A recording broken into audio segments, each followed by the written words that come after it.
త్రిజలేష్ సుందర్ ఈ పిల్లగాడు అంగన్వాడీ స్కూల్లో చదువుకుంటున్నాడు కేరళలో. 3 years ఈ పిల్లగాడు. అయితే ఈ పిల్లగాడు ఈ సంవత్సరం January 26 ఎప్పుడైతే రిపబ్లిక్ డే ఉండేనో అప్పుడు వాళ్ళ మమ్మీ స్కూల్కి పంపించేటందుకు రెడీ చేస్తుంటే, మమ్మీ నేను పోను, రోజు ఉప్మా పెడుతురు స్కూల్లో, ఉప్మాకి బదులుగా బిర్యానీ చికెన్ ఫ్రై పెడితే బాగుంటుంది అని చెప్పిండంట. వాళ్ళ మమ్మీ కొడుకు ముద్దు ముద్దు మాట్లాడేసరికి మంచిగా వీడియో తీసింది, సోషల్ మీడియాలో పోస్ట్ చేసింది. എവിടെ അംഗനവാടിയിൽ എന്തോ എന്തോ വേണ്ടേ? ബിരിയാണി ഉപ്പുമാവ് മാറ്റിട്ട് ബിരിയാണിയും എന്തോ കോഴി. సో ఆ వీడియో ఫార్వర్డ్ల మీద ఫార్వర్డ్లు అయ్యి ఆఖరికి కేరళ గవర్నమెంట్కి చేరింది.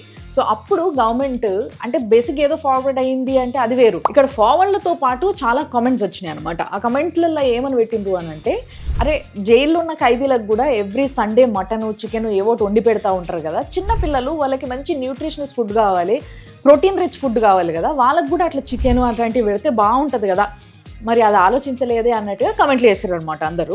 సో ఆ కమెంట్లు అండ్ ఆ వీడియో గవర్నమెంట్కి చేరేసరికి వాళ్ళు మంచి మీటింగ్ పెట్టుకొని అవును అని డెసిషన్ తీసుకొని మొత్తం మెనూ అంతా మార్చేసారు అనమాట.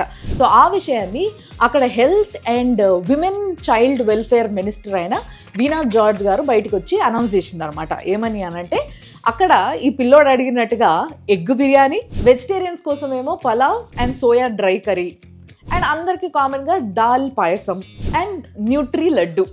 సో ఇవన్నీ కూడా మెనూలో పెట్టడం జరిగింది కాబట్టి పిల్లలందరూ మంచిగా కొంచెం ప్రోటీన్ ఫుడ్ తింటున్నారు. మన దగ్గర కూడా ఇట్లా మెనూ ఏమైనా మారిస్తే బాగుంటుంది. కానీ ఇవన్నిటికన్నా ముందు నేను చెప్పాలనుకున్నది ఏంటి అని అంటే, సోషల్ మీడియాకు ఉన్న పవర్ అలాంటిది.